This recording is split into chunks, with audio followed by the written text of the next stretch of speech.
So welcome to week 5 of our micro course. Today we'll be going over Cell Profiler for automating image analysis. Before I get into it, who are we? We are a group of physicists and scientists, mainly scientists and less physicists.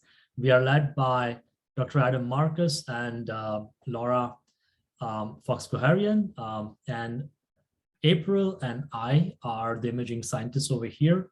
And Stoyan is our bioimaging analysis specialist. And I also want to thank Neil, who was our ex co-director, with whom I discussed a lot about this course and how this course came into existence. At ICI, we help with support. We consult about microscopy, as well as we educate, and this is part of the education series that we do. As always, consultations with ICI are free. You can chat with us about anything, literally any imaging idea you might be having, grant, any kind of learning that could be experimentation too, as well as data analysis. We have 19 different microscopes spread all over the campus, Whitehead, HSRB, Winship, as well as Clinic B. Chat with us and we can guide you on the best microscope that suits your application and your question. You can visit our website, ici.emory.edu, or you can ask any questions on our Slack channel. And you guys are familiar with this already, so I'm going to skip this right away. So let's jump directly into Cell Profiler. What is it that we plan to achieve today from Cell Profiler? First is to edit and create any of a pipeline to automate image analysis workflow. Now, if you don't know what a word pipeline really means, that's okay. As we go ahead with our talk, it will become very clear what a pipeline is. You will be able to import or load any of the images into this pipeline. You will be able to familiarize yourself with the modules that go into making a pipeline. So a module is essentially a combination of different plugins that you are familiar with Fiji sort of. Yeah. So it's not exactly plugins, but the things that you do with plugins is part of one module. And using all of this, you will be able to analyze various features of an image from some of the example data sets that will be working together. Apart from what we will be doing today, the application of Cell Profiler is much more. So you can segment and analyze 3D data sets, which we won't be touching on today, but if you have any questions, we will be happy to help you with that. You can also analyze high content imaging data sets. For example, the ones that gets generated from multi-well plates. In this example, you are looking at a 384 well plate. And from this 384 well plate, you can see if we zoom in, you have a bunch of images right over here. So if you want to be adventurous and you want to analyze all these images at the same time and compare in sort of big data sense, what is the expression level of individual cell or not for a particular protein, you should be able to do that. And this IDR, image data resource, it's a fantastic resource where people have posted that actual data sets, when papers are published, you can download these images and work for it by yourself, right? So if you're wondering, oh, well, I don't have this kind of images with me to play with, feel free to access or go to the IDR website and you should be able to download these data sets. So next week, just want to kind of publicize this. Our invited speaker, Dr. Beth Cimini, she's a group leader at Broad Institute, and she is part of the team. She is one of the persons from the team who developed Cell Profiler. So she's going to give a wonderful talk on making the most of your microscopy data with high content analysis. And if you are wondering, oh, well, I don't use this, what's the point of knowing high content analysis for me?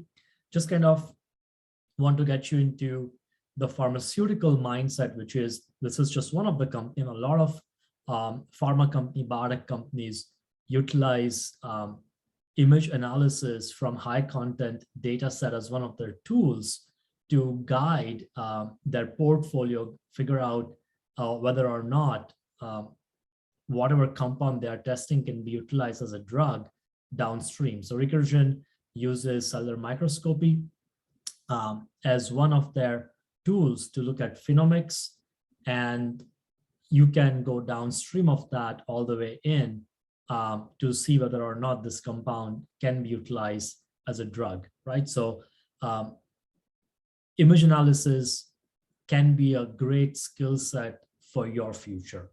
So that's the bigger picture I want to pass to you, and hopefully Dr. Cimini will be able to convince you that this is a great skill to have.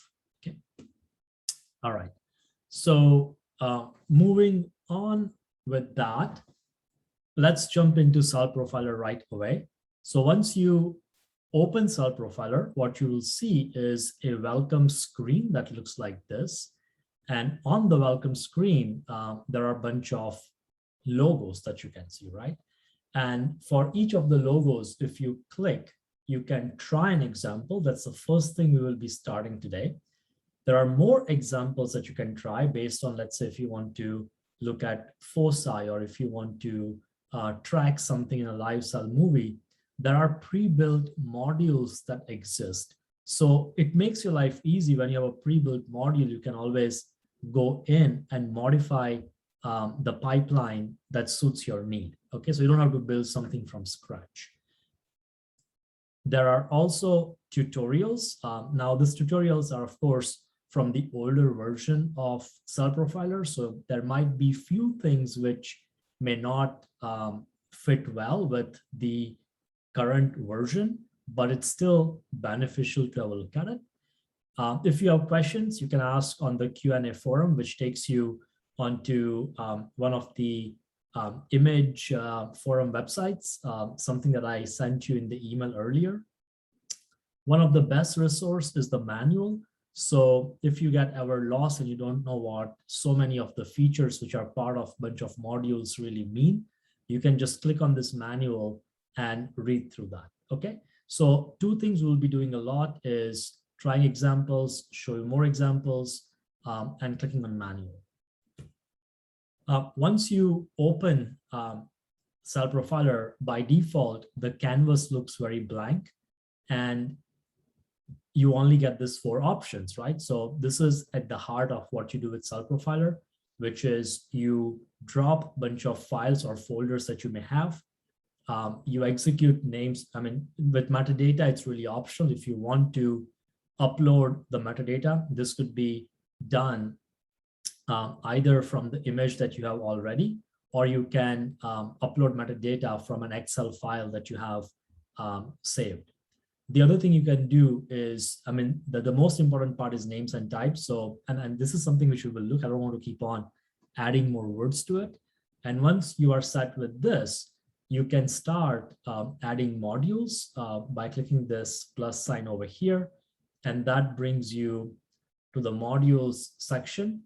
So some of these options that you are looking at might sound familiar to you. For example, crop, right? You know that you want to crop an image. Display data, essentially it displays data on your image. Gaussian filter, that's familiar to you what Gaussian filter means, where you are blurring the image. That's something that we did with Fiji.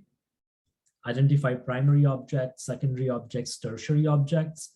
This is at the heart of what Cellprofiler does, okay? And we will look into this. So a pipeline will look something like this once you have all the modules in place. And this is exactly what we will be jumping into right away. All right, so a few more things about Cellprofiler. When you open an image in Cellprofiler, on the top left corner, there are a bunch of options that we can play with. For example, zooming in. We can click on that and zoom into our image. If you have lots of cells and you cannot see anything, that comes very handy. This little bar over here, that can let you know the size or the size of your image in pixels. So the X and Y axis that you are looking at, that represents the location of pixels. So where exactly your cell is in relationship to the aspect ratio of your image. can be easily identified. You can also right click on your image and do a bunch of things. For example, adjust the contrast, and you can look at the image histogram. These two options also come very handy, as well as opening an image in new window. As we move forward in the pipeline, what we will see is you will have 3 or 4 images. And if you want to open just one of the image, you can right click, open image in a new window, and then save that image, or grab the image or snapshot that image for your presentation, or even save that as a PDF. Okay. All right. So without me talking a lot, we will directly jump into doing an exercise. So the first exercise is trying to understand the modules which are part of Cell Profiler using one of the built-in examples of Cell Profiler. Okay. So the image that you have is going to look something like this. You have a nucleus, you have a cell membrane, and you have cytoplasm. So the goal is to segment each of them. And essentially, once you segment each of this, your nucleus is your primary object, your cell membrane is your secondary object, which allows you to identify the entire cell. And once you do a subtraction, if you subtract nucleus from cell membrane, i.e., you subtract your primary object from the secondary object, you end up getting the cytoplasm, and that's your tertiary object. Okay, so that's the goal. And once we get that, we will try to identify the fluorescence and bunch of features, for example, the area and whatnot within these objects. Okay, so what I'll do is I'll fire up my Cell Profiler.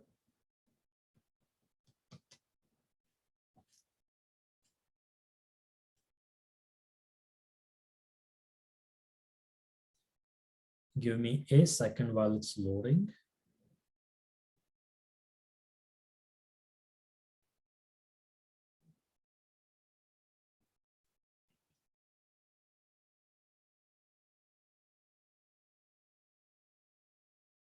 Okay, so this is the welcome screen that I was talking about.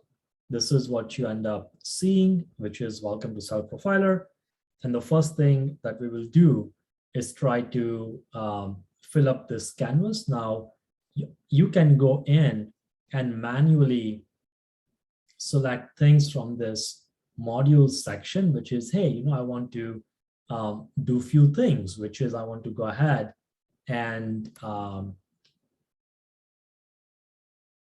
identify primary objects, identify secondary objects, identify tertiary objects. I can manually keep on adding all of this. And eventually, once that's done, I want to measure something, which is measure the object intensity, measure the object size, and so on. So let's not manually add things. Let's first try to understand the organization of this pipeline by loading one of their examples. Okay, so the first thing I want to do is click on try example, and it's going to give me this message saying blah, blah, blah. I'm going to say okay with that. And what this is telling you is in the images, there are certain images that are loaded. Okay, so you can double click on the image, and that's going to open up an image for you. So it shows to you that there is this image with such and such pixel dimensions. And as I was telling you, we can zoom into a particular area by clicking on the magnifying glass, and you can pan your image completely using this pan tool. And if you further want to know what is the pixel dimensions of your image, and this can be helpful later on. So let's say if I go in and use this tool, I can look at the length, and the length is 23.4. Okay, so this can be pretty handy. I can right click over here. I can adjust the contrast. I can also, let's say, okay. I can also look at the image histogram. And one thing that you will notice over here is that when I open the image to adjust the contrast, the lookup table is from 0 to 255, right? So this is my 8-bit image. However, when you are looking at the image histogram, it's not from 0 to 255, okay? So what Cell Profiler does is it's based on Python platform and Python tools. And with that, your scale is always, or whatever values you have, they get scaled from 0 to 1. And hence your pixel intensities are scaled from 0 to 1 instead of looking at from 0 to 255. Okay, so that's one thing that you will see all the time, which is when you're looking at intensity measurements, there will be this scaling applied and your data will be between 0 and 1 and not the typical values that you are used to. Okay, so from here, you know that your values are between 0 to somewhere between 0.3. All right. So with that in place, and you can come back to the original scale by clicking on this home menu right over here. Okay. Now, there are 3 different data sets, 1, 2, and 3. So 002, 076, and 218. And each of them have got 3 images, D, which represents your nuclei, F, which represents your cell membrane, and R, which represents something which is in your cytoplasm, okay, or in your cell completely. So this is what we want to look at or investigate as we keep on moving. So if we go to the next step, which is metadata, okay, it tells you, do you want to extract the metadata? We will keep it no, but if we say yes, it tells us where do we want to extract the metadata from? Is it from the image file headers? Or we can also import one of the Excel files if we wish to. Names and types, this is the most crucial place. So in the folders that I have given to you, I have uploaded, or that I've uploaded, you will find that in the folders, there is also a CPPROJ file, and that's the Cell Profiler project pipeline file. So for every data set, you can just load this file and go step by step if you don't want to start something from scratch. But while you do that, one of the key things that you will have to do is reload those images and click update. So what you will see here when I click update is organization of these images under a certain name. Okay, so let's go and look at this first one right away. So it tells me assign a name, and I'm using image matching rules. We are not using a 3D, we do not have a 3D data set, and that's why it's no over here. And select the rule criteria. For example, file does contain, so I know that the name of my file is something like this. And I could honestly go and type the whole thing, but you can just type D, and Cell Profiler knows that if it's D, it's going to have all these 3 files which contains the letter D. And you want to assign these 3 files to a header called original blue, right? So that's how they have chosen to assign this, and that's okay. And that's our nuclei data set. And we will repeat the same for rest of the channels. For example, F, that is part of the original green channel or green channel or image. And you have R, which is part of original red, or the one channel that contains all the cytoplasmic data set. Okay, so it's really important you update anytime you change anything over here, if you do not click on update, Cell Profiler won't be loading any changes that you have made. Okay, so this is extremely critical. All right, groups, we're not going to worry about groups right now, so let's skip that part.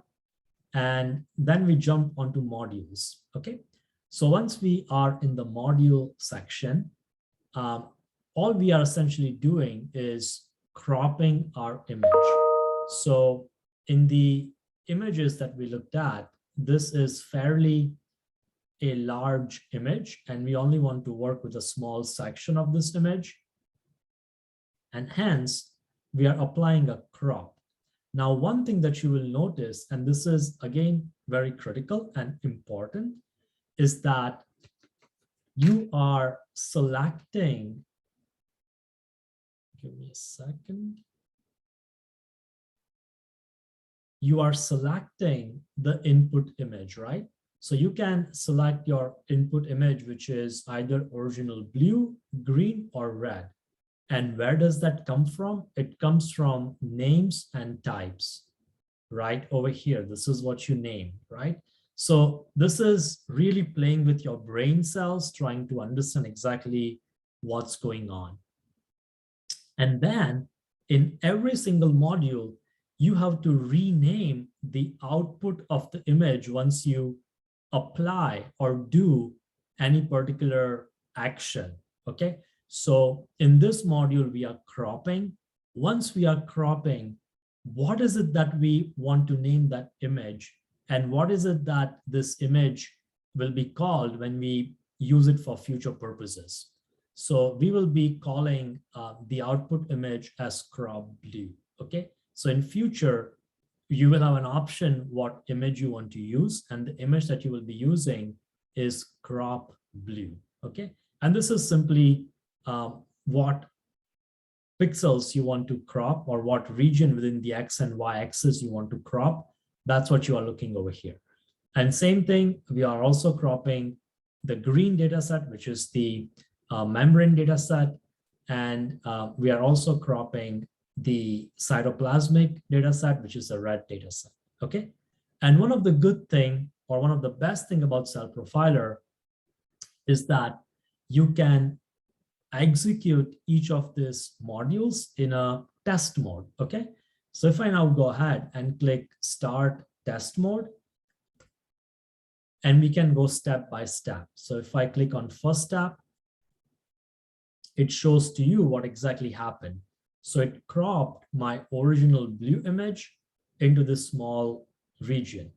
And then if I click on the second one, it cropped my original green image into this region. And if I crop the third one, it cropped my cytoplasmic image into a smaller region, okay?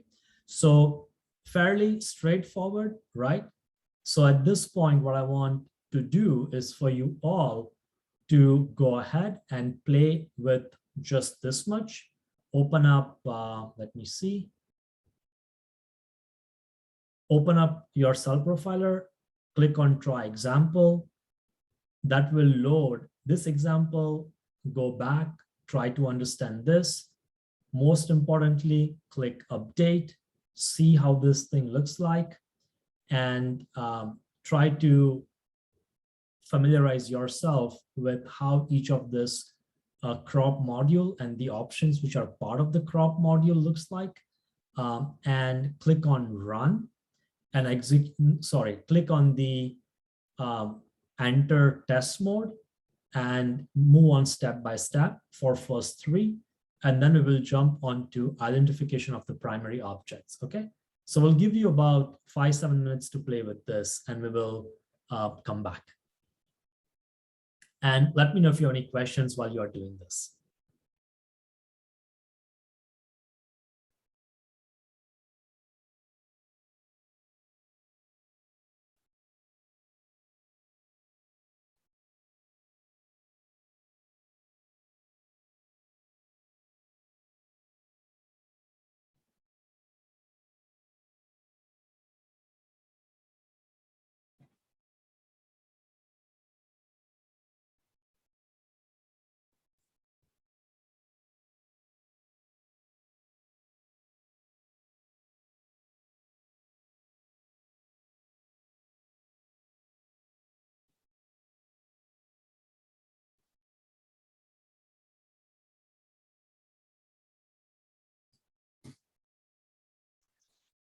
Good up, I guess it's very intuitive, but just to be sure, the coordinates are the ones that are below this line applied with cycles cropping pattern, basically left and right rectangle positions. Those are the coordinates.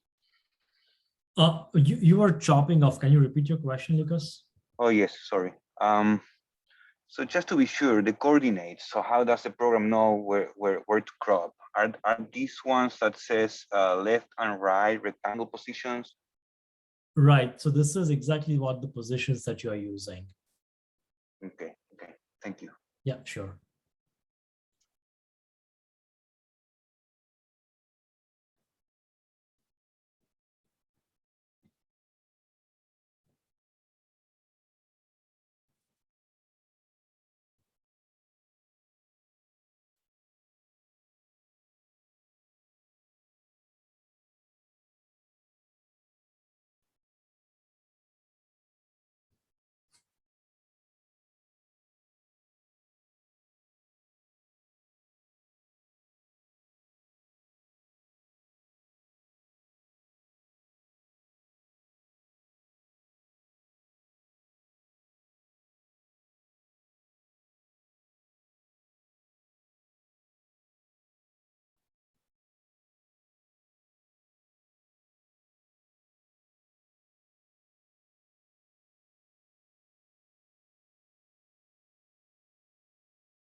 So Lucas, this probably might help you with the coordinates, right? So it says left and right rectangle positions and top and bottom rectangle positions. And these are the regions or the pixel coordinates that they have selected. And that's what I've highlighted right over here. So if you kind of zoom in into this area, this is exactly what you end up getting. Perfect. Thanks. Yeah. There's another mode that allows you to actually draw like the area that you want to crop, right? Let's see if there is one. I think it's coordinates, and then you have mouse. Yeah, so you have mouse. So you can also draw something if you wish to. Mm-hmm. Thank you. Yeah, you're welcome.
Is everyone comfortable with this?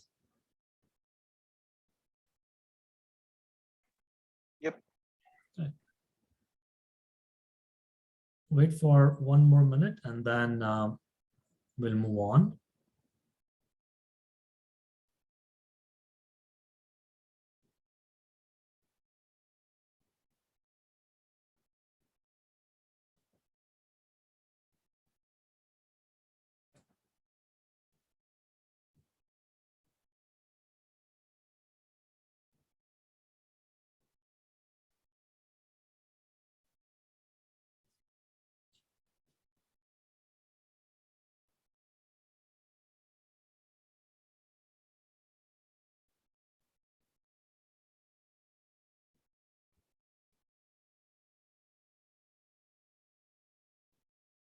All right, so now that we have selected our images, the next step is to identify the primary object, which is the nucleus, the secondary object, which is the entire cell based off of the cell membrane label.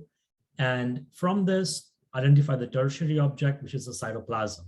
Okay, so how do we end up achieving this? And this kind of looks very scary, right? But it's not that scary. And I'll walk you step by step. So the first module that they have inserted is identify primary objects. And the first thing we need to do is figure out what is our input image, right? And again, the input image really comes from here, okay? But if we drop down this menu, it gives all the options. We can select any of the image, but the primary object typically is your nucleus, and that's what we are selecting, okay? So select crop blue over here. Always with every module, you have to name what the output is going to be. And this is what we are naming over here. We are calling the output that gets generated after execution of this module to be nuclei.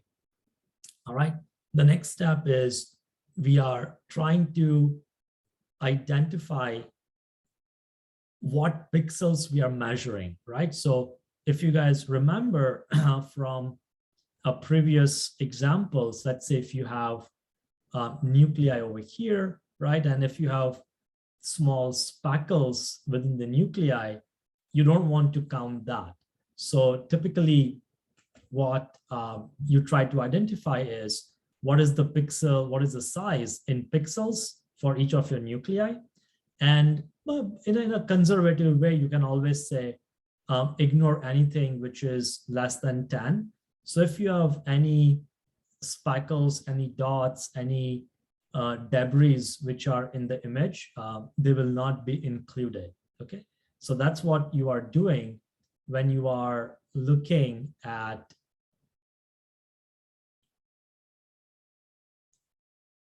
the typical diameters right over here, okay?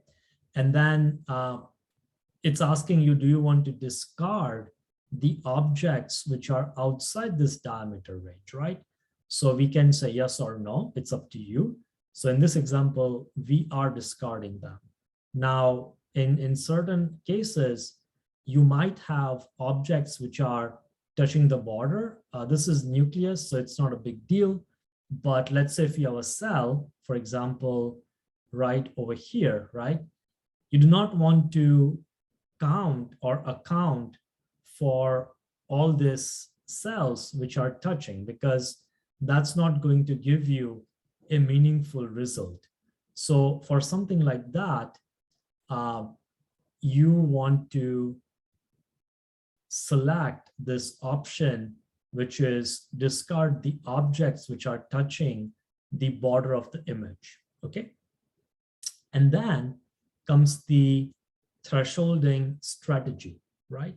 So come to think of it, if you are using Fiji, this is one plugin. Now let me just go back to my drawing. This is going to be one plugin. This is going to be sort of one plugin.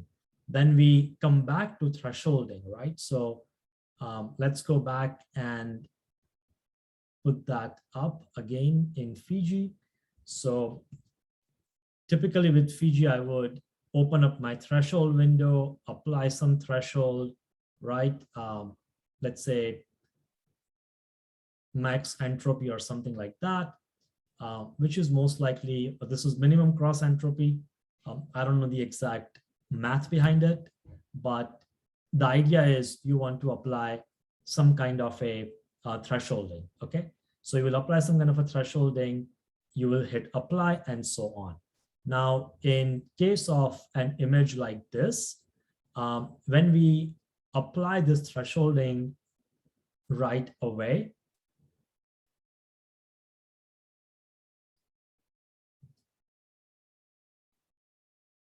or if we try to do something manually, there are features in the image, right? So those features don't help us. In that case, what do? You do something like smoothing, for example, Gaussian, okay? So if I was to do some kind of a Gaussian smoothing on that, so let's say process,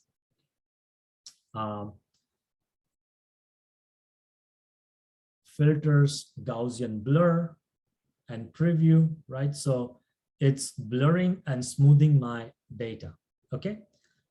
And that is exactly what you are doing. Let me clear my drawings. That is exactly what you are doing in the steps right here, which is you are making sure that once for the image that you want to threshold, there is some kind of a smoothing applied to it, okay? So let's see what does the smoothing scale mean. So if I click on this question mark, it's telling me that, let me zoom in so it's easy to read. It's telling me that typically a value of 1.3 means you are applying a smoothing with a sigma of 1, okay? So this is very helpful to know, and hence by default, if you want to do any kind of smoothing, you just say 1.3, all right? And that's gonna give you certain kind of a blurriness of your image. And we will come back to this upper and lower bounds on threshold, right? So what we saw early on with the image, let's say if I open this image, right click, if I look at the image histogram, what you will see is your image intensity is scaled from 0 to 1. And this is what the upper and lower bounds mean. That's 0 and 1 over here, okay? And this will be important when we do the third exercise, all right?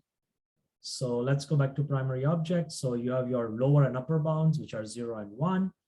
How do you want to distinguish the clumped objects? And you want to distinguish them by shape or intensity. And this is something that we will play with later on, or you can play with anytime you want to, but let's keep them with shape right now. And yeah, that's pretty much it, right? So basically what a module is over here is a lot of functionalities of different plugins that you are familiar with Fiji, okay? And then if you want to know how this is going to function for you, let's go and click on step and one more step. So what we get at the end, if we execute that, is something like this, okay? So clearly over here, you can see that you have your nuclei, which has been segmented, and whatever nuclei were on the edges of your image, those nuclei are labeled with this orange line, and the nuclei which are in green will now be getting accepted for your segmentation purposes, okay? So this is what we get at the end, and it gives you a kind of data in the tabular format, which is a number of objects that you get, which are 31 objects, i.e. 31 nuclei, and some more of that, okay? And if I go and click on the second one, well, let's just go and see what identification of secondary object is. So with the identification of the secondary object, we are selecting for the green channel, which is crop green. That's our channel with the boundaries or the cell membrane. What do we want to call the resultant image that comes out from it? We want to call cell or cells rather. Select the method to identify the secondary object propagation or the secondary object. We are using a propagation method. And if you are curious what each of this means, you can always click on the question mark next to it. And you can read through what each of these algorithms are, okay? So, and we will play with this for a bit in the image, and this is kind of a fun thing to do. So right now we are using the propagation algorithm. Thresholding, we are using the global strategy for thresholding, all right? There are global and adaptive, and if you are again curious what this means, you can read through this. So there is plenty of reading through, and by and large, if you use some of these default pipelines, the chances that you won't have to manipulate this a lot is straightforward. But knowing a few things, what each of these options mean, is very helpful, okay? So let's go ahead and run this and try to play with the propagation a bit to know what exactly is going to happen. So let's go ahead and play on that. And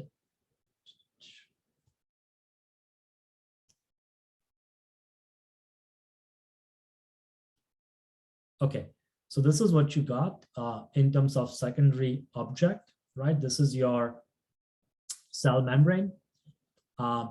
It's highlighting the nuclei as green and the border with magenta color, all right? So, and the number of objects that it identified is represented right over here. So let's go ahead and play with this a little bit, which is what if I was to select a watershed gradient method, okay? So I can select that and click on play, and boom, again, something changed, right? So the number of, when it's showing the objects with different colors, what that means is it's identifying unique objects. So if this objects, let's say, let me just bring this up in a new window. So if you are seeing two neighboring objects in the same color, it means it's not able to identify them as a unique object. So as we move forward, for example, this object,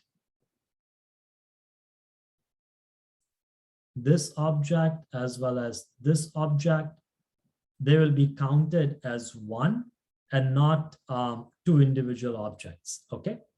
So that is something that you need to be very mindful of when you look at this colored maps.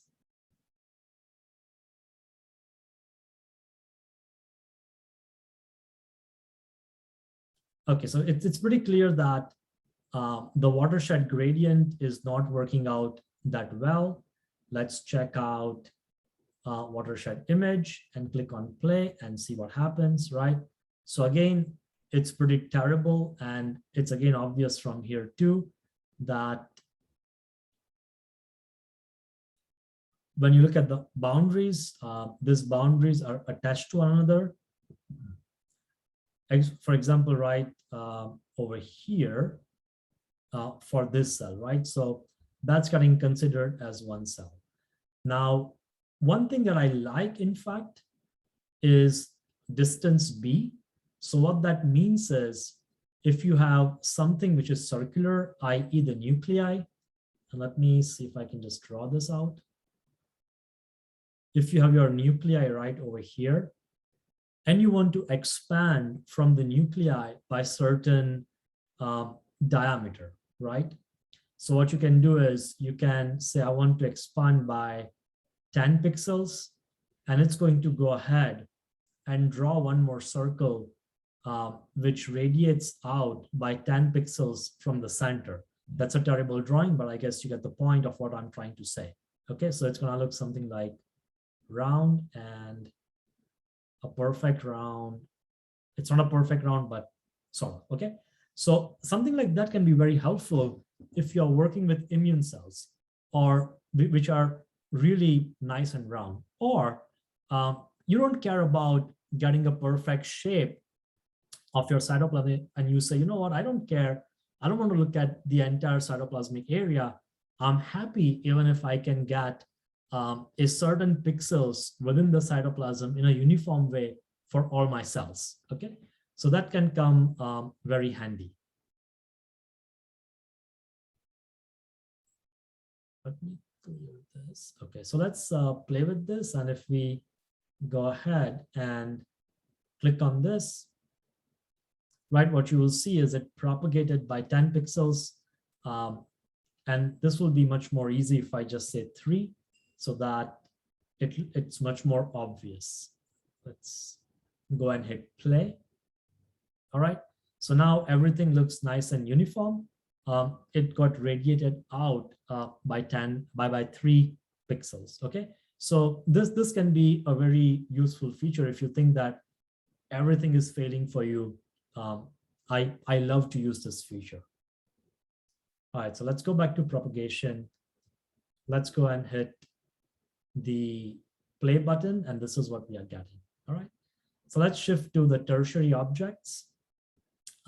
It's doing a simple image math that we kind of did a few times when we did Fiji, which is you are selecting the larger object, and that's cells, and that larger object is something that was named right over here. That's your secondary object, that's the larger one. And your primary object is a smaller one, which is a nuclei.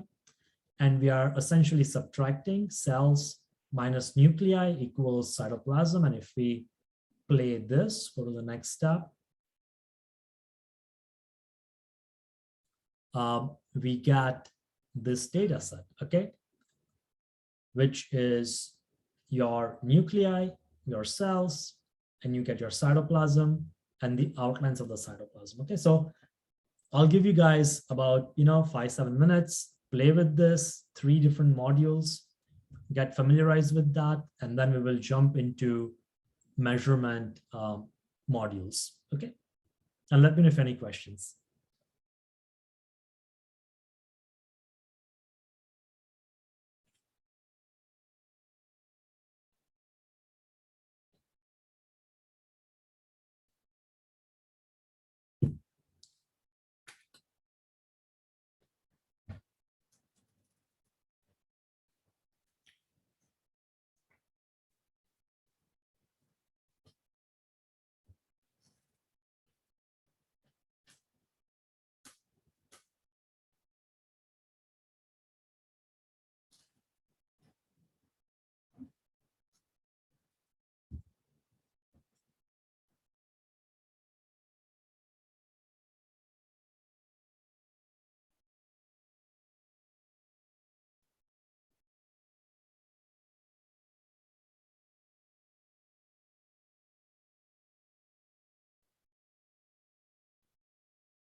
Good so far? Yeah, okay to move? Or need some more time? Okay to move. Okay, wonderful. And if anybody needs more time, please let me know. Okay, so the next step is to do some measurements now, right? We told the software, okay, I have primary object, secondary object, I know what a cytoplasm is. Now I want to measure the intensity or the size of the objects and so on. So we add a module called measure object size and shape. We add the module which is measure object intensity, okay? So let's do this and try to understand what these modules really are, which is, it does make sense that you want to measure the size and shape of the object, but what is it doing? Okay, so in order to understand that, what you can do is you can go ahead and bring back. So all you can do is click on this plus button that will bring up this add modules, and you can go to any of these modules. You can go to all of them and try to see what they are, or you can go to measurement. You can click on one of the modules, let's say measure object size and shape.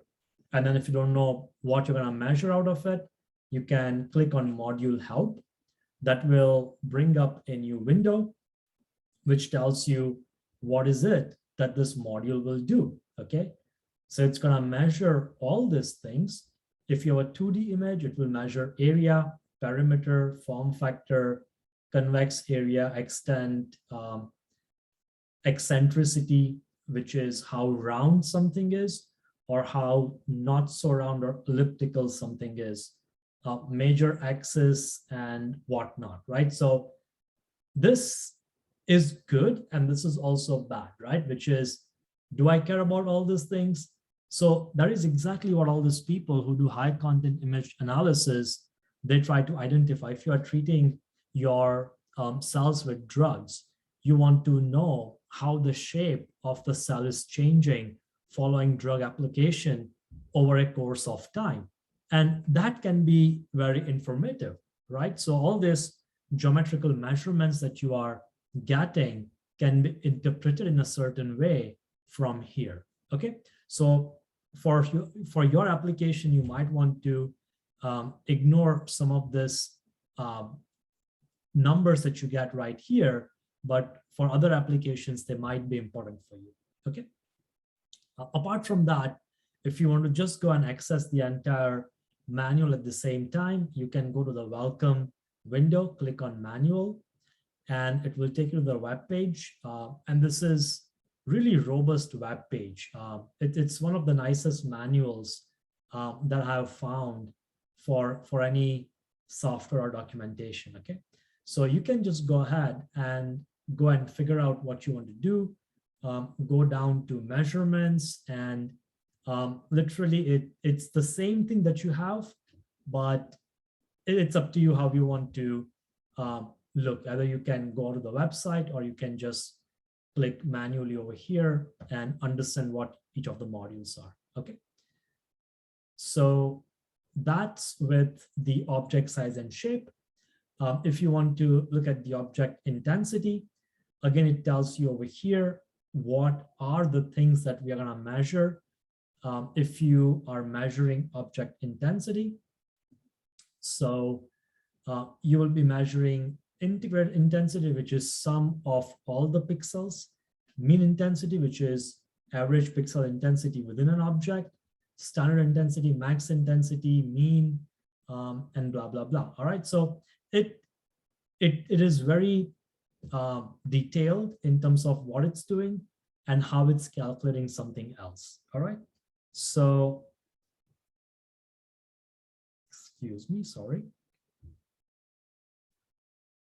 So now that we are clear about what each of these modules are doing, let's go ahead and play with them. So let's click on measure object size and shape, right? So here you can select what objects you want to measure.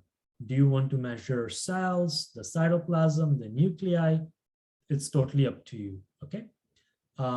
Then if you want to measure the object intensity, now this is where you have to select an image, right? So if you think about it, when you are measuring the object size and shape, it's not dependent on your image. It's dependent on the mask that you have created.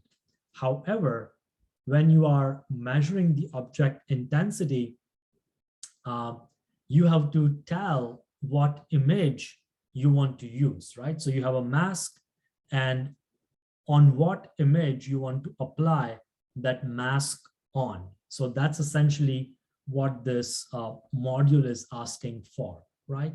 So the image that I'm measuring is nuclei, and the objects that I'm measuring are cells, cytoplasm, and the nuclei. So clearly you want to, let's say if you want to measure the intensity of the red channel, which is what you had over here. So for example, right, if you want to measure the intensity of the red channel, I can go over here and say I just want to measure the intensity of the red channel. I don't care about the intensity of my nuclei. And the object I want to measure is just the cytoplasm, okay? And I'm doing this so that we do not get a ton of Excel spreadsheets open. Well, actually, let's do that. Let's open a ton of Excel spreadsheets, okay? And not just one. So that's where you will understand how much of data this can generate for you, okay? So if you execute this, what it will do is it will give you mean values of everything. It won't give you data per object or data of an object. The data of an object will only come up once you run the entire pipeline, okay? So this is essentially what you will get. Even if you play with the object intensity, you will get mean values of everything, okay? And then measure texture. If you don't know what texture is, you can again go ahead and click on each of these question marks. And let's say I want to skip the texture, so you can uncheck this. So if you uncheck this, it won't run that particular module. If you want to convert your grayscale image to color images, let's say we run this, it will generate a bunch of images, essentially this data set.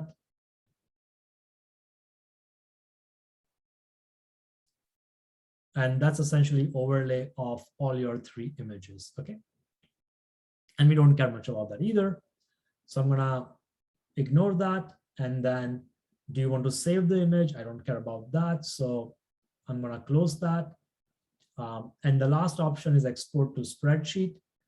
This is where it's important for you to highlight the location. So I'm gonna click on a folder and say, go ahead and save it in one of my folders, which is right here, 2D cells, and say okay. Well, actually, that's a wrong folder. Sorry, let me go back for a second. Just create test and say okay. So now when I run this pipeline, actually, let me talk a bit more about some of the things that you are doing. Right, so there are plenty of options over here, which can be a bit of head scratching. So do you want to calculate per image mean value for the object? If you say yes, it's going to open one more Excel sheet, which is right away image. Then you can look at individual objects and whatever you have selected over here, for example, the object intensity, object size, and shape. And that's what you will get over here. Okay, so what data you want to look at? I want to look at nuclei, and whatever file name you want to call it. You can add more data set, you can remove this data sets, and so on. And we will play with this in other examples, okay?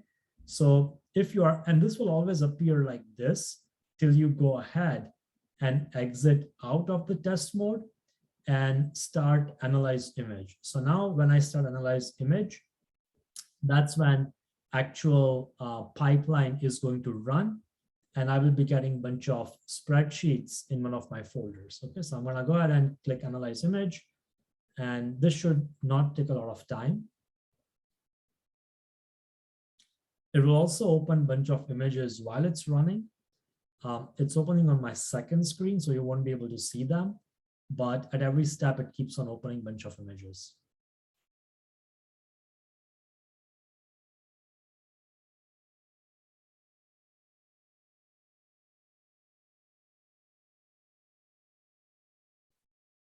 And we should be able to see a bunch of files populating right in this folder. So it's opening all the images on my other screen.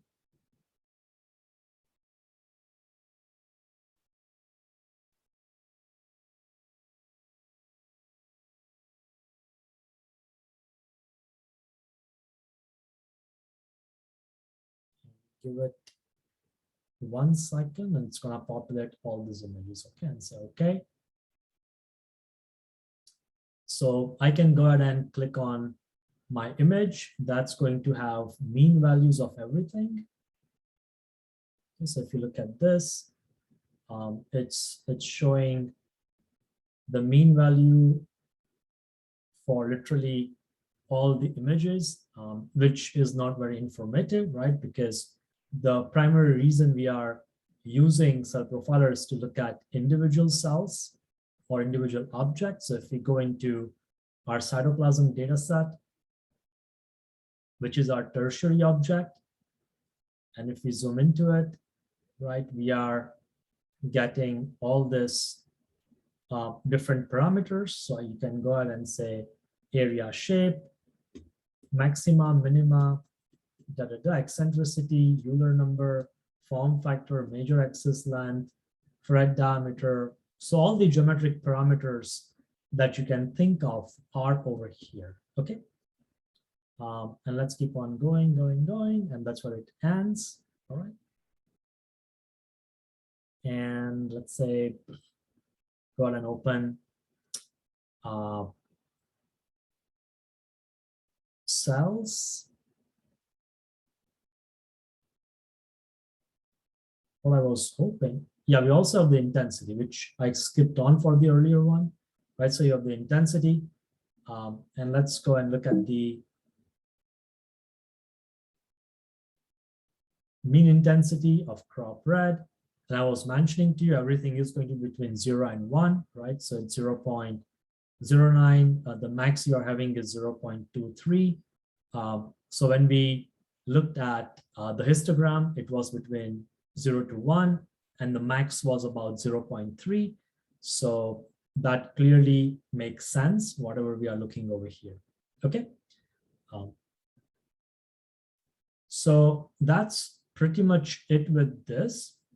I'm going to open the other pipeline, but before I do that, I'll give you all like 5 minutes or so to play with this by yourself, and then we will jump onto the next pipeline. Okay, so I'll let you play with these modules.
How is everyone doing over here?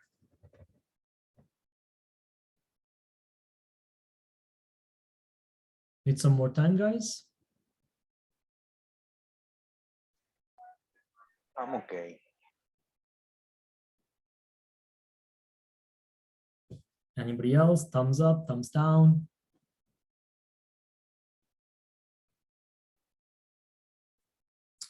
Right. I will jump to the next exercise. Now, my goal for the next exercise was to kind of mess up with this pipeline and add things. It seems to me if I take that route, we will be here for longer than 6. So you know what, I'll take the long scenic route because I really want to show things to you rather than just opening one of the pipelines. So in the folders that I have given to you, I already have a project pipeline which I can just upload and we can play with that, but that's not highly educational versus me trying to load a bunch of data and see how this pipeline gets screwed up. So I'm gonna go ahead and start screwing up this pipeline with a goal that I want to measure various shape parameters of my actin channel and want to measure the intensity of my mitochondria within the cells by modifying the pipeline with what we did, okay? So you can open the folder, which is 2D-cells. And the goal essentially is to do something like this, which is, geez, that's terrible. You want to select the nucleus, right? You want to segment nucleus as your primary object, segment your actin as your cell, as your secondary object. Out of that, you get cytoplasm. And within the cytoplasm, you have your mitochondria whose intensity that you want to measure, okay? So let's jump in and start messing with this pipeline. So the first thing I'm gonna do is delete all these images. So I'm gonna click over here, right click, and say remove from file list. And I'll go ahead and drag and drop these 3 images, actin_1, DAPI_2, and mito_3. Now, I don't have any metadata, that's okay. I'll go to names and types. And clearly, if I do update, it gives me an error, right? Which is, I cannot find any of these images. Something is wrong over here.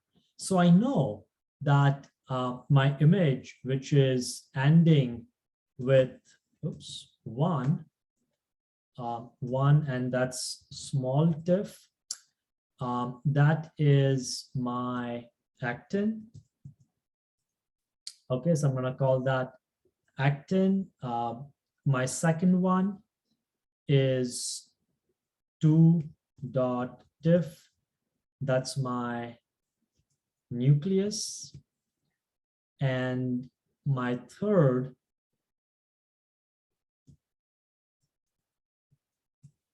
that's my mito, okay?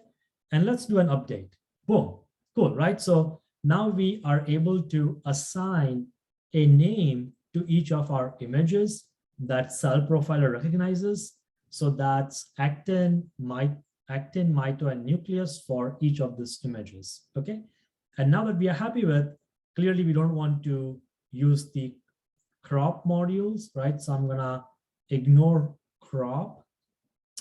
And then the question is, let's go ahead and identify the primary objects, right? So clearly it's giving me a red cross here right now, which means it's having difficulty identifying the image or something is wrong. So we are gonna go ahead and say, select the input image. That's my that's my nucleus, because remember, nucleus is your primary image, and I'll call it nuclei primary object, okay? And let's see how it's gonna look like. All right, so if I start my test mode and play this step, well, it's still wrong. Okay, so this is what I get when I segment my nuclei. If I zoom into a small area, everything looks pretty good, right? So it gave me 115 objects. I got 115 nuclei. The key thing always is to look at something like this. Okay, so if I zoom in here, this two nuclei are kind of close to one another. And what I want to know is, are there different colors, i.e., are they considered as unique objects? And because there are different colors, it means that they are getting identified as a unique object. So I'm happy with that. Okay, so let's go back and close that. Oh, I still have a red cross over here, right? So something is wrong. And what's wrong is I have a bad habit of putting a hyphen. Cell Profiler, when you write in a name, does not like hyphens, okay? So you always have to use an underscore. So now if I put an underscore, it's fine. All right, so let's look at this. If I put a hyphen, it does not like that. It's gonna give me a cross. And if I put an underscore, it's perfectly happy with that, okay? So either don't put hyphens or underscore, keep everything constant, one single line, or use an underscore, not a hyphen, okay? That looks fine. Let's jump to secondary object. I know my secondary object is going to be from my Actin channel. I'm going to use my input object as my nuclei underscore primary object, because that's my primary object, which I have to select. And I'll call this as my cells underscore secondary object, okay? And let's keep everything the way it is and see how it looks like. To the next step. Play with this. This is what I get. Let's kind of zoom in into one of the areas and see whether or not we are happy with what it has to present to us. Okay, so let's kind of just dive in right over here. And clearly you have nice separation between cells, right? And each of these are unique objects, which means everything is looking fine, okay? So let's go back to the data set and to the final step, which is identification of the tertiary object. Do the larger one, which is secondary, smaller one, which is primary. And that's going to be my cytoplasm underscore tertiary, okay? And let's run that.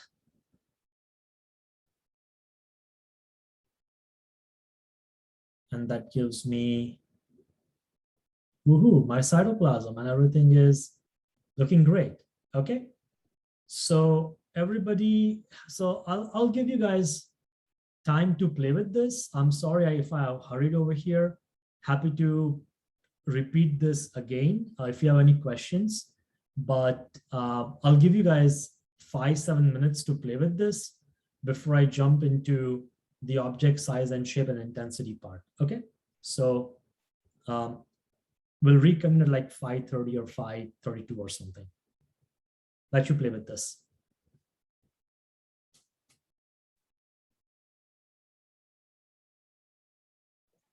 I have a question, Greg. Yeah. Because it doesn't allow me to update in names and types. Right. It gives me a notification saying no image sets available. All right. So did you drag in this 3 image? Did you delete the previous? I did. And when you were in names and types, did you type in 1.tiff or is your tiff capitalized? No, it's as you're showing in your screen. Okay. So it is small. or it gives you an Mhm. interesting. How about you go ahead and type capital Actin and try to update and see if that works out. No, it did not.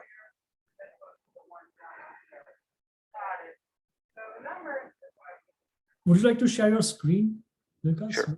Yes, of course. Give me a second. Let me give you.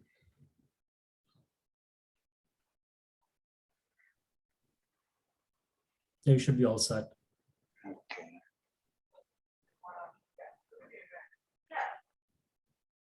Okay, there we go. You can see my screen now, right? Yep. Okay. So if I go to image, they're shown like this. Right. Names and types. So before I had it like this, but instead of obviously acting just one dot div, Okay. if I hit update, this is what comes out. Sorry. Okay, let's click OK. And let's scroll down. So if you scroll down, let's delete. Let's click on remove this image at the bottom, if you see. Okay, this guy. Remove that. And also remove the nuclei one for a second. Okay. So remove this image over there. No, keep on going. This guy. Yeah. Okay, I only have one now. Okay, you only have one. Let's click on update now. Oh, there you go. Okay. All right. So, okay, so let's duplicate this. That's also cool. Okay, sorry. I don't know. Duplicate this image. Okay. This is also fine. Let's go ahead and type in the second image. Let's type in 2, right? So people are typing. So let's say 2. Just say 2. 2. Okay. Yeah, and call that DNA or nuclei. That's okay. And then let's call it. Click on update and see what happens. Okay. 1 and 2. Let's click no.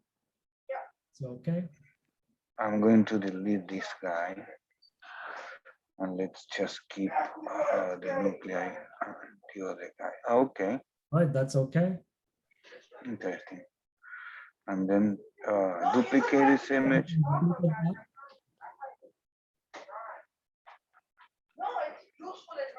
Give me a sec, please. Thanks. So Beth has a suggestion. Probably it's because you are typing in .tiff. That's the issue. So 3, right? So and then type in mito or mitochondria, whatever you want to type in. No, so for that, yeah, that's also fine, right? And assign a name to that. Oh, okay. Mito. Mito. There we go. All right. Thank you. Nice.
Okay, how's everybody doing?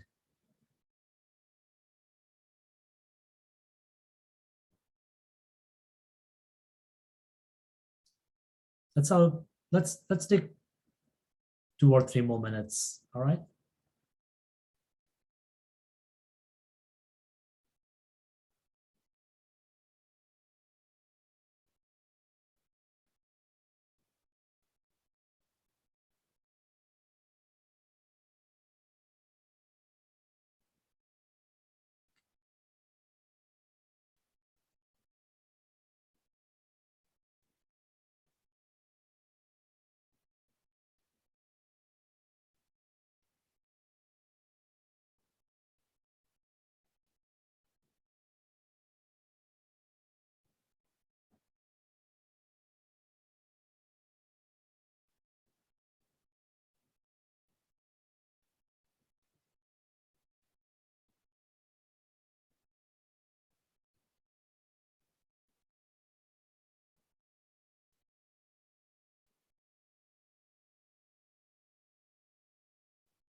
Are we good, guys? Need some more time? Yeah, good? Okay. I will move to the next step, which is trying to address the question which we have, right? So the question that we have is measure various shape parameters of actin channel. So that is going to be my whole cell, all right? So right now I'm in the measure object size and shape module. And because I want to know the size and shape of my actin channel, I'm going to select my secondary object, which is my entire cell, okay? So I'll be selecting that over here and ignore rest because that's not what I want. And then I'll go into measure object intensity. And here I want to measure the intensity of mitochondria within the cell. And when I say within the cell, within the cytoplasm itself, right? So I'm going to select the right names and channels. So I want to select the image that I'm measuring to be my mito. That's my original image. And the objects I'm measuring over there, again, these are some of the objects from the previous module, which we don't care about. So I'm going to uncheck each of them. But I'm sorry to interrupt you, but I don't think we are seeing what you are seeing. Can you share your screen? Yes, I can. Now I'm seeing you. but before I think we were going through click and unclicking stuff, and we were seeing Oh, images. sorry. I was No, sharing you're the fine. wrong desktop. There you go. Thank you. Sorry about that. No, that's fine. Let me go back and start the. Okay, can you see what I'm supposed to show you now? There. Yes, yes. Okay. Thanks. All right, let's restart this. So the goal is to measure various shape parameters of actin channel and the intensity of mitochondria within the cells, okay? So if I go to my measure object size and shape, there were some things which I unchecked earlier. And I know when I say that my shape parameters of actin channel, that should be my whole cell, my secondary object, okay? So that's what I'm selecting over here. And I don't care about rest of these two objects. That's why I'm not selecting them. I'll move to my next object, which is intensity. And the question is, I want to measure the intensity of mitochondria within the cells. And by cells, I mean just the cytoplasm. So sorry for being very vague over there. So I'm going to uncheck this crop red, which is kind of a remnant from previous one, and it should disappear by itself. And I want to select my mitochondria. That's the image that I want to measure. And I want to measure that from the mask, which is part of my cytoplasm, okay? So I'm selecting that. And I'm going to ignore texture, gray color, save images, and everything else. Now, one of the questions that I always have is, am I looking at the right objects, right? So when you have nuclei which are from number 1 to 115, am I looking at the right objects? So what I like to, one of the models which I love a lot is under data tools, which is display data on image, right? So I'm going to add this to pipeline. I'll add actually 2 of them, okay? And once you add display data to pipeline, I'm going to look at 2 things, display object on, let's say, my secondary object, and the category I want to look at is number. I just want to see what number that I have, just object number, and select the image, the actin image, okay, and now it's okay. So let's go ahead and go to start mode, and you will know exactly what I'm trying to do over here once I reach that image. Give me 1 second.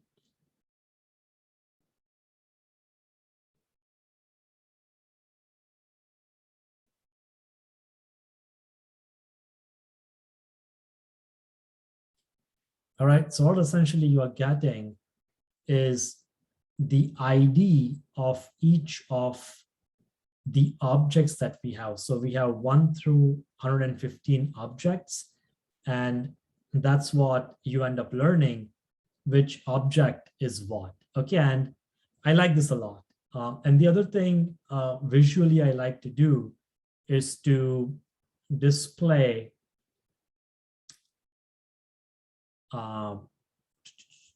display object or image measurement. So I want to click on the, I want to see what is the intensity of a particular cell. So let's say I want to look at tertiary object.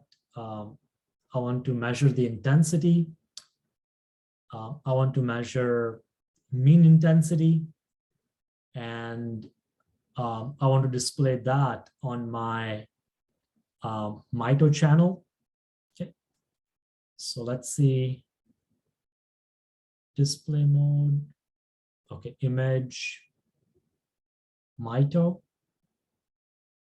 I'm waiting for this to be okay. All right, and if I click right here, I end up getting mean intensity for each of my mitochondria, okay? And I can change this to more decimals, let's say 4 decimals. Go ahead and check on this, and I get more decimal points, okay? So I'm sorry I rushed into this, and there are plenty of things you have to click over here. This won't be intuitive, but take your time, play with it. So I'll give you guys like 5-10 minutes to play with this. I'm sorry I will be going about 10 minutes more today, but I just want to show one more thing after this, and then we can call it wraps, okay? So let's do this. Go ahead and play with some of this modules that I showed you, the 4 modules. And again, when you try to insert your own module, which is display data on image, if you have any issues, what I'll do is I'll keep this right here open so that you can follow along with that. And if you want me to display this one, let me know. I will switch between these 2 guys. However, the measure object size and shape, measure object intensity should be very straightforward. So yeah, actually, let's do this. I'll keep this for 1 minute. I'll keep this for 1 minute so that you can copy from that, okay? So I'll give you guys time to play with this. Let's take like 5 minutes, and I'll keep on switching this every 30 seconds or so.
Am I okay to move to the next window or next module rather? Yeah. All right. I'm going to move to the next module. Let me know if anybody wants me to still stay on this module.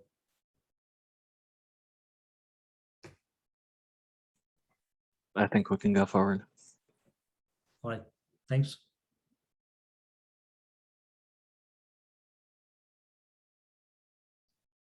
All right, once you are done with this, try to run this and see if you are able to get the numbers, either the object ID or the intensities on your image sets.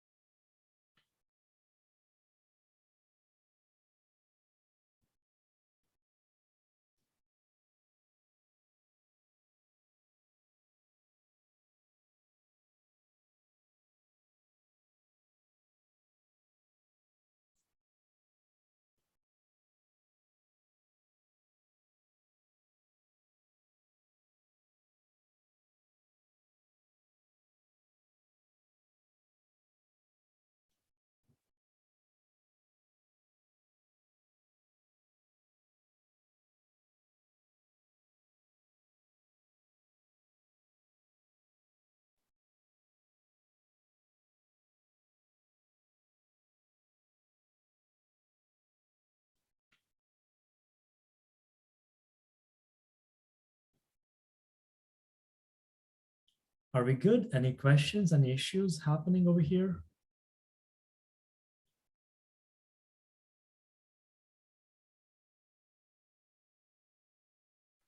No, I'm good. All right, wonderful.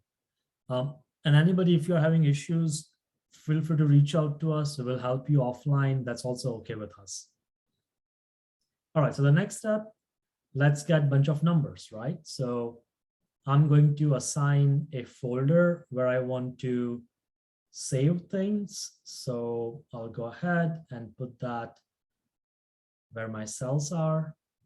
Say okay.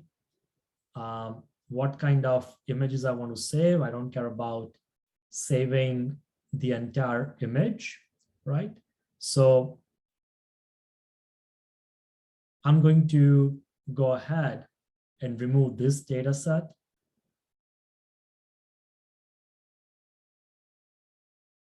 All right. I want to export what? I want to export these secondary objects. And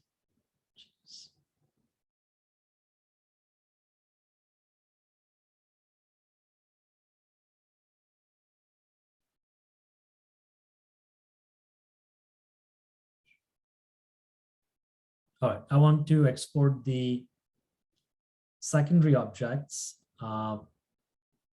and I want to export the tertiary objects, and I will just name them. Calculate that.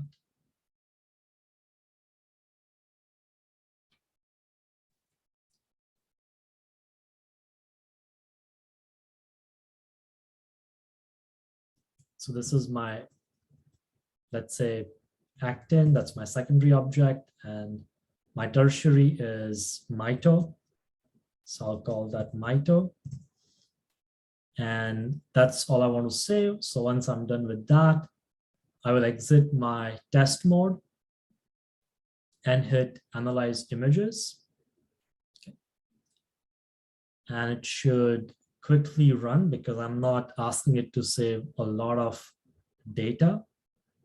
So it should be okay, fairly quick. So how long it takes for a particular pipeline to run will depend on the size of your data, what kind of a machine that you are using. If you are just using a simple laptop and if you have a lot of data, it might take a bit longer.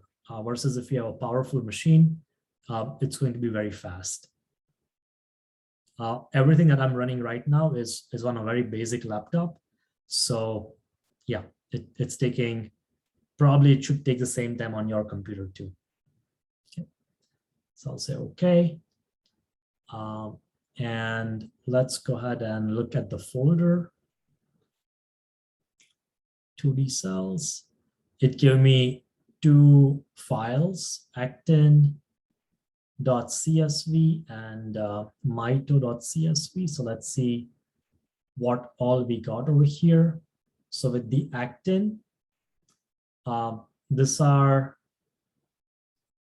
different parameters that I got, right? So with Actin, I only said I want to look at the shape parameters. For example, let's go back. I only wanted to look at object size and shape, right? So that's all I got. I have area, shape, blah, blah, blah. So that's just size and shape, all right? Whereas if I look at my other folder,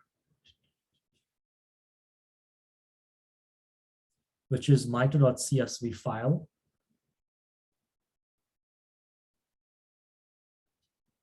it is only showing me the intensity for each of the objects. So I've got 115 objects. And for each of the objects, I'm getting a particular intensity value. So, and so on. Okay. So this is exactly the question we had, which is I wanted to measure shape parameter of my actin channel and intensity of the mitochondria. Okay. So that's that. Would you guys like to play with this for 5 minutes before I show you one last exercise and then call it wraps? Yeah. All right. I'll give you guys 5 minutes to play with it, and then I'll quickly demo you one example I want to show to you. Okay.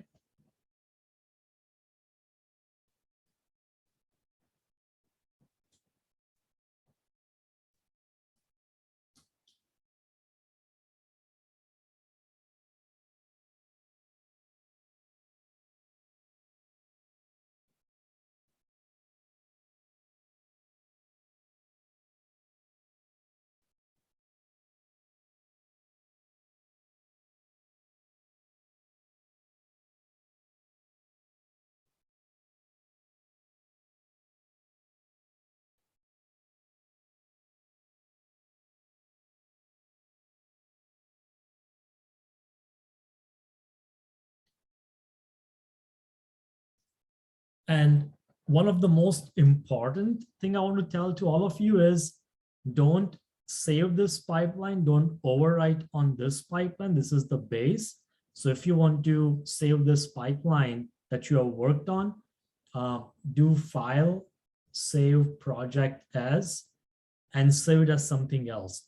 Just don't go and hit save, because if you just go and hit save, what will happen is the basic pipeline that we edited, all of this will overwrite that. Okay. So don't overwrite that, please.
good to move forward and show quickly one or two examples of something? Yeah, good to go? Okay, so I'm gonna show you the last example first before going on to the third exercise. So with this exercise, the goal is to analyze the morphology and intensity of this particular channel. And these are cells within the liver tissue labeled with a particular antibody, okay?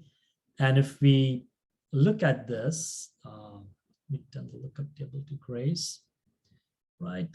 We can see that even with cell profiler, we cannot get good segmentation because there is not much good definition to the cells. So using Cellpose, I generated this cell mask, okay? And similarly with using StarDist, I generated the nuclear masks for the nuclei, all right? So now that we have this with us, I'm going to load a particular pipeline, and these pipelines are already in your folders. So if you go to liver-Gupta lab, you can just run this pipeline. And that's what I'm going to do to quickly show this to you. So I'm gonna open this pipeline. Okay.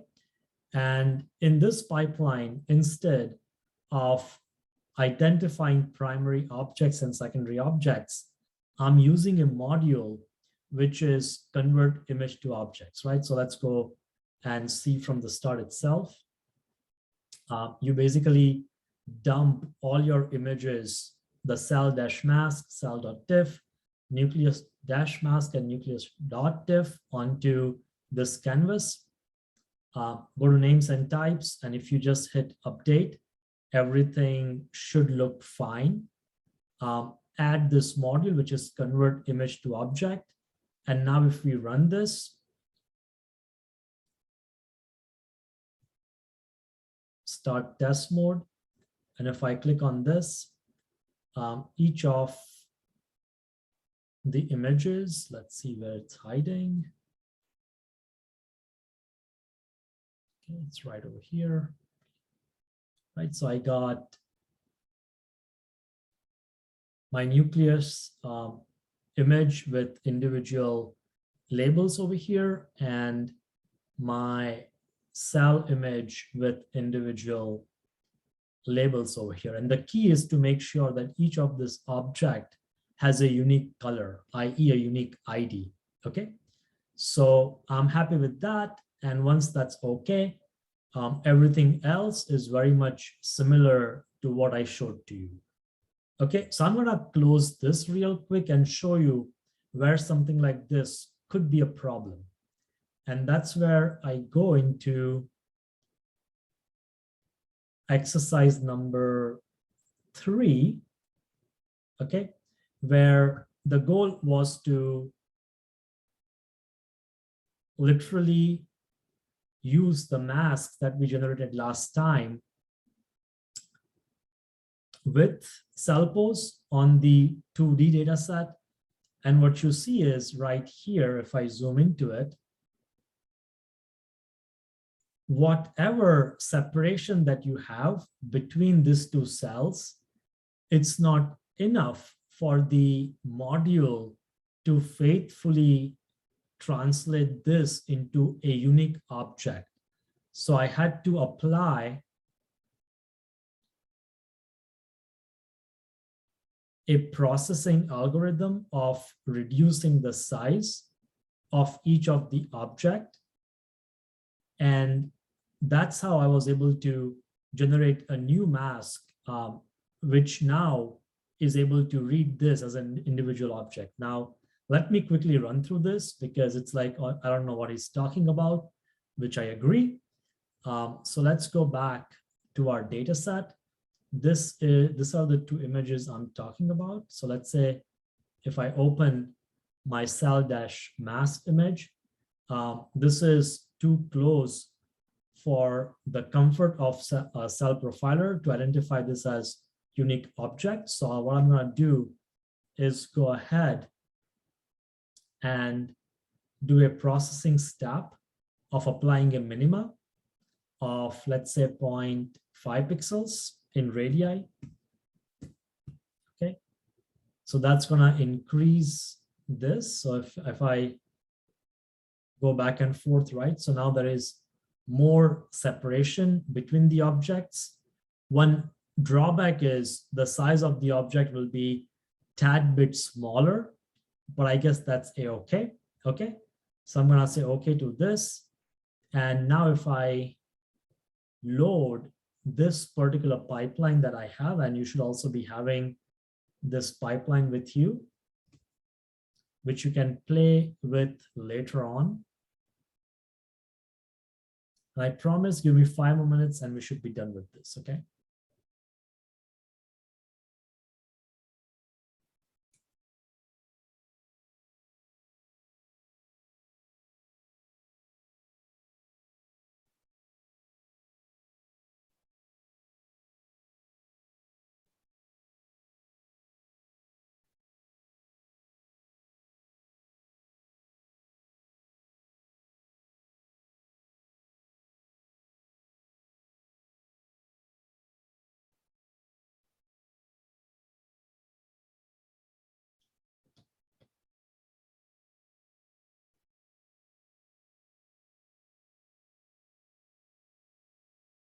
All right, so we got this pipeline over here.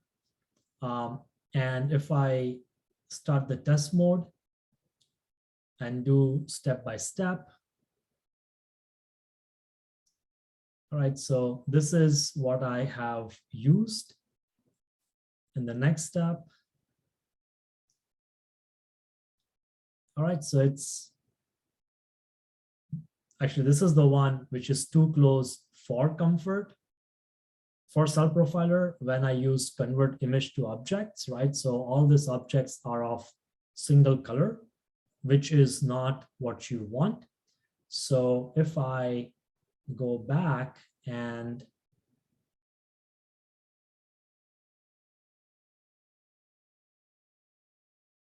use cell mask,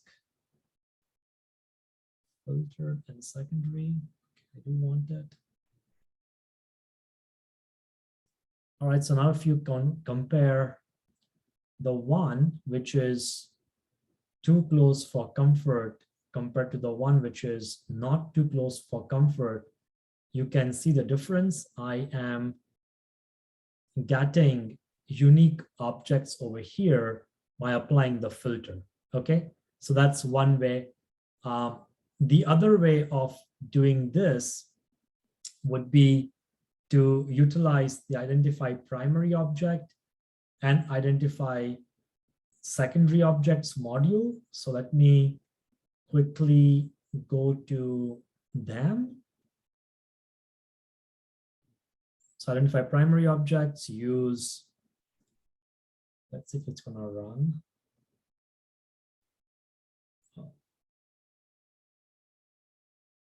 Use nucleus and primary. Let me quickly go and check the names.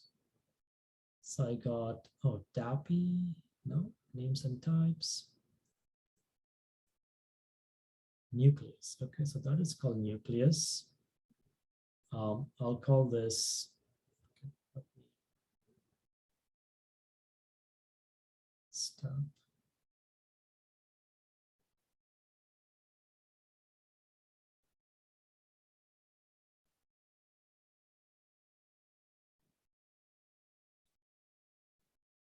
Ah, my bad.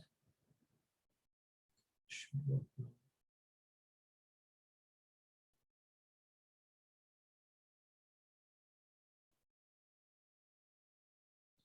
All right, so it did a very poor job in identifying my primary objects. So let's see where it went wrong. Nucleus,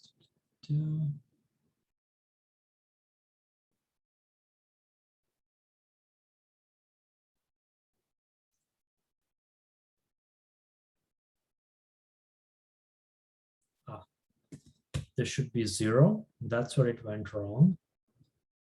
And if I play this again, okay, I got all the nuclei. Now, something about the 0 and 1, which I told you earlier is important. If you were to use this if you were to utilize, let's say, for example, nucleus underscore mask image, and if I was to run that, no, not run.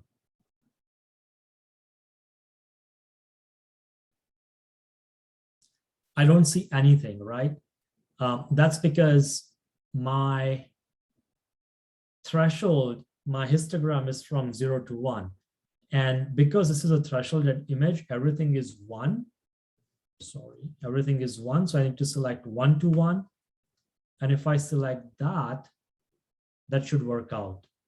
Okay, so I got that. That's good. Go to secondary objects now. And again, here I'll be using my cell mask. And this is where you can get individual objects from the mask that you have. Okay, so even this thing can work out, but it's important that you use 1 and 1 as your lower and upper bounds on threshold, because our histogram here is just 1 and not 0 to 1. So again, let's say if I do this 0 to 1 in my histogram and try to run this, I won't get everything, right? So I need to keep this 1 to 1 to get everything. 1 to 1 to get everything, okay?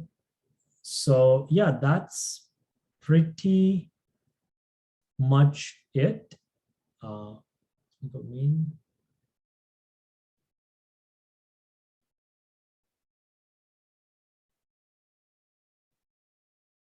0 to 1 again.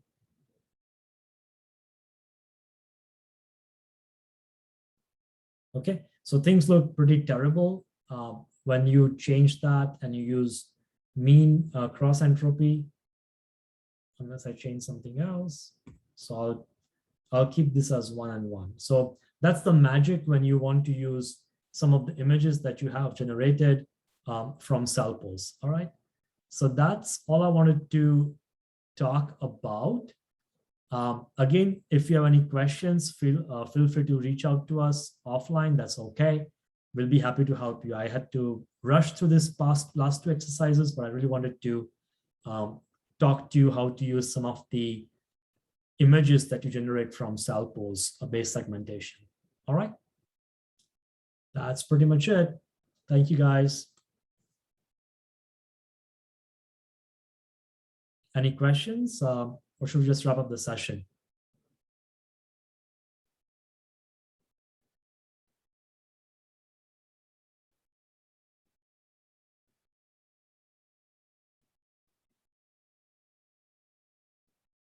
So you have this pipelines with you. Feel free to practice that at your own will, at your own leisure, and reach out to us if you have any questions with that. Okay. All right, I'm going to end this meeting in a minute. Feel free to email us if you have any questions.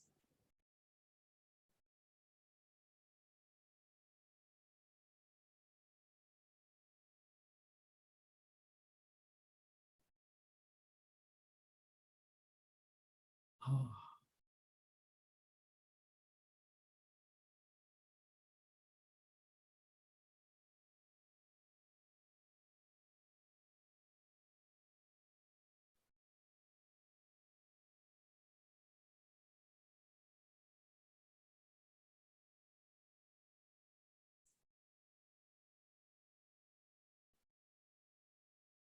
All right, bye, everybody.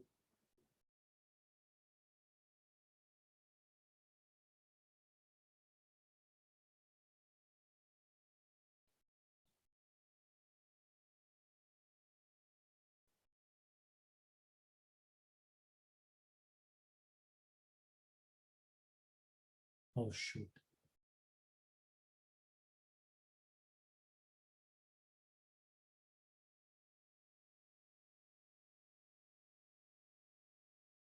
So we'll have to reconvene to chat, because if I remove people, they get reported. I did not realize that again.